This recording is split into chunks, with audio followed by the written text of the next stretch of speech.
Véritable laboratoire d'initiatives citoyennes, les pépinières urbaines sont des dispositifs d'accompagnement de micro-projets urbains, innovants et participatifs. Elles interviennent en complément des grands projets d'aménagement urbain ou de mobilité.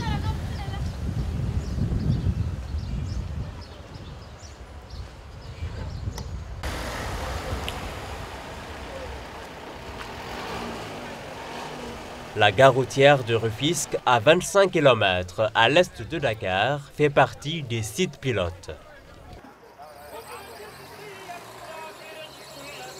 Le fort de Florent, c'est de concevoir des infrastructures de qualité avec peu de moyens. L'architecte spécialiste de l'espace public travaille depuis 1 an à Dakar, après 10 ans d'expérience en France. Là, la première a été de faire un certain nombre d'ateliers sur site, d'une permanence, de convoquer tous les acteurs de la gare, notamment pour définir les besoins et bien comprendre quelles étaient les nécessités dans cette gare. Donc, on a défini ce programme qui correspond à la nécessité d'avoir de l'ombre, d'avoir des assises, d'avoir des emplacements pour les gargotières, d'avoir des espaces végétalisés. Et une fois que tout ce programme a été fait, on a dessiné un projet qui a été ensuite discuté, amendé, modifié avec, encore une fois, les différents acteurs sur place. Ça, c'était la première étape de conception. La deuxième, ça a été l'étape du chantier en lui-même. Et là, il y a eu une importance qui a été donnée à la question de la ressource. La ressource humaine, à savoir on travaille avec des artisans locaux et donc de travailler avec les différentes compétences existantes localement. Et la deuxième chose, c'est sur les ressources des matériaux. Et donc là, on a fait attention à essayer de travailler avec des matériaux locaux. Donc on a une toiture en Tifa qui vient d'Indiaï juste à côté. On a de la BTC, qui est de la brique de terre qui vient aussi d'à côté, en essayant à chaque fois de minimiser l'usage du ciment et d'arriver à utiliser soit des matériaux locaux, soit du réemploi. Donc avec les pneus pour certaines assises, des carreaux cassés, soit avec des matériaux qui peuvent être ensuite réutilisés. Et ça correspond à une troisième étape de la vie d'un projet, car aucun bâtiment a vocation à durer l'éternité. Et donc c'est de penser dès l'amont sa phase de deuxième vie. Et donc tout a été dessiné avec des modules qui peuvent être démontés, réassemblés, recomposés autrement, pour imaginer des suites futures à cet espace. La durée de vie va donc dépendre de la façon dont l'aménagement sera entretenu. Donc là, on se rend compte que c'est quand même à l'échelle de la gare un équipement assez modeste et que ce qui est important d'insister, c'est sur les effets d'entraînement qu'un tel projet peut avoir. Et à savoir que le projet est un projet pilote et a vocation à mettre différents acteurs institutionnels autour de la table et les mettre dans une dynamique commune pour arriver à développer des projets qui répondent au mieux aux besoins des populations, tout en s'articulant à des projets plus structurants que sont le TER, le BRT, qui vont être mis en place à cet endroit-là. Et donc cette logique d'effet de mouvement, elle est à considérer dans toutes les étapes pour que chacun puisse y prendre part. Et donc ça va des acteurs très institutionnels aux partenaires très locaux, où tout le monde doit pouvoir trouver sa place dans un équipement comme celui-là. C'est une charpente avec 2 toits détachés pour une ventilation naturelle où le Tifa permet de garder le lieu frais. La qualité de l'air y est aussi garantie.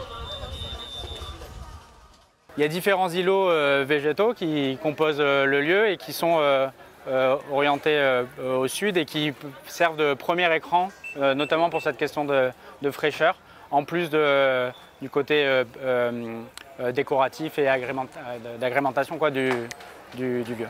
Donc l'espace il est divisé globalement en 3 séquences, avec d'un côté un espace plutôt tampon qui fait le lien avec la rue et les différents parkings aux alentours. On a au centre un espace d'assises avec ce mobilier qui est un mélange de BTC et de carreaux cassés, qui permet de s'asseoir tout le long de l'équipement. Et ensuite, on a la partie qui est plus dédiée aux gargotières. Donc on a 8 gargotières qui vont pouvoir s'installer là, dans un confort. Donc pour répondre aux différents besoins, il y avait la question de la protection au soleil et à la pluie. Il y avait la question des assises, il y avait les questions des espaces verts. Il y avait la question de la gestion des déchets, qui est donc avec l'installation de quelques poubelles ici.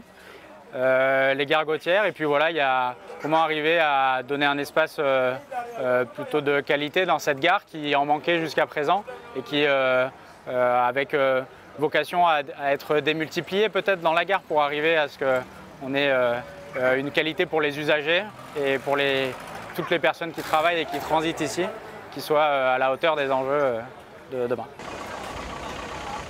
Les usagers applaudissent des deux mains et profitent au maximum de la nouvelle installation. Nous les usagers, nous sommes contents parce qu'avant, on ne l'avait pas. Nous étions sous le soleil et nous étions très fatigués.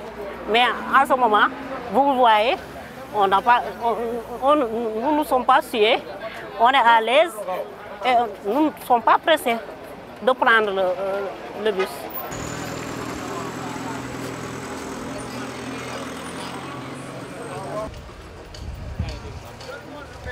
Les chauffeurs de la gare ne font pas la fine bouche. Auparavant, ils n'avaient pas d'endroit de repos. Maintenant, ils peuvent se prélasser sans être dérangés. On a eu avec la chance de rencontrer un certain Ablaye Fall de Grec, le directeur du projet, avec qui on a expliqué notre besoin d'avoir un abri de ce genre, compte tenu aussi de la proximité avec la gare ferroviaire qui va bientôt démarrer ses activités.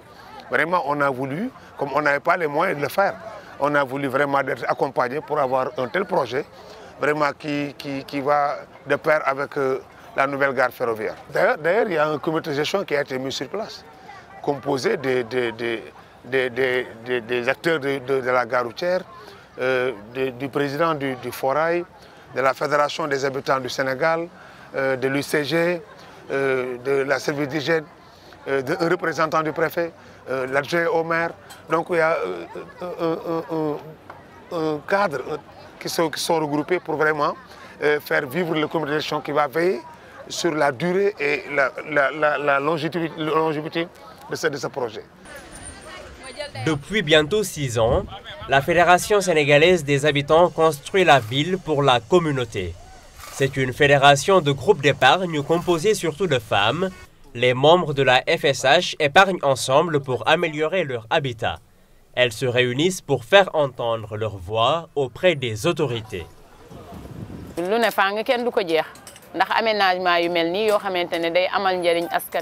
Ça se passe de commentaires. Ce bijou est utile pour tout le monde. Nous qui habitons ici, les usagers et les artisans qui sont dans la gare routière. Cet endroit va leur permettre de mieux s'organiser. L'unité de coordination et de gestion des déchets solides et les éleveurs dont le bétail vient ici font partie du comité de gestion. Nous remercions le chef du garage parce qu'il s'est beaucoup investi. Nous, le relais communautaire, nous allons redoubler d'efforts pour sensibiliser la population. Nous devons prendre soin de ce bijou au point où, quand les promoteurs reviendront ici, ils seront tellement contents qu'ils voudront nous en construire d'autres.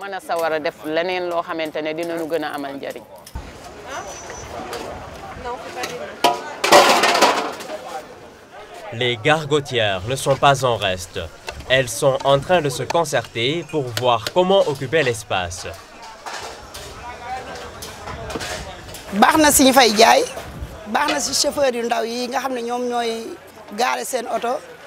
Cette installation va nous simplifier la tâche. Les chauffeurs aussi ne se plaignent plus.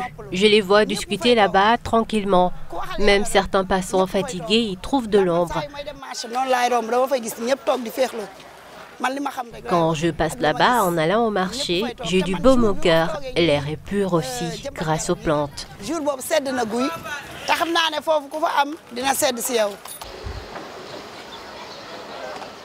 Après la deuxième plus grande gare de Dakar, nous allons à Pékin, toujours dans la banlieue. Ici, les ouvriers sont à pied d'œuvre depuis 4 jours pour le terrassement du site. C'est dans le cadre aussi du projet pépinière urbaine de Dakar, PUD, donc qu'on est en train de réaliser donc, cet aménagement. Donc PUD, en quelque sorte, c'est un projet qui vient accompagner les deux types de transport de masse au Sénégal, à savoir le TR et le BRT. Donc sur ce, nous avons procédé à une co-conception au moins d'ouvrages au niveau des quartiers riverains de ces deux types de transports. Et aussi, c'est un peu la PUD, la co-animation, la co-gestion.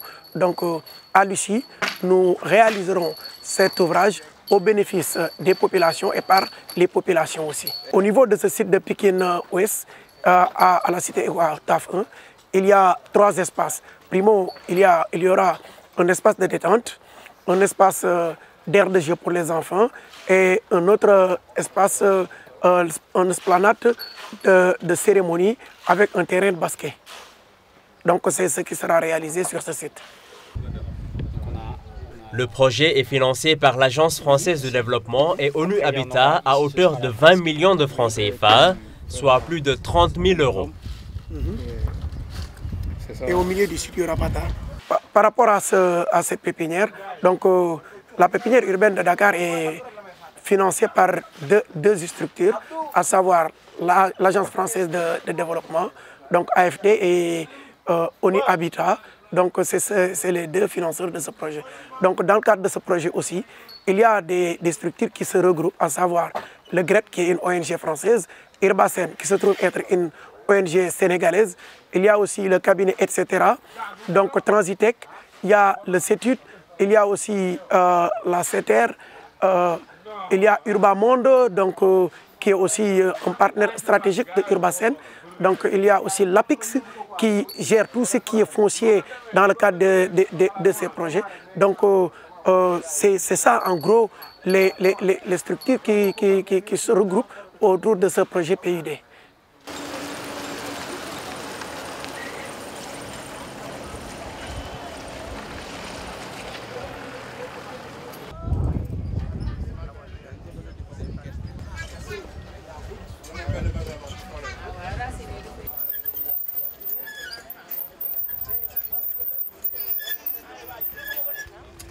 À travers un processus d'expérimentation, les aménagements déployés autour des haltes, gares et stations de la banlieue de Dakar visent l'amélioration de la qualité et l'appropriation des futurs équipements de transport urbain collectif par les usagers et les habitants.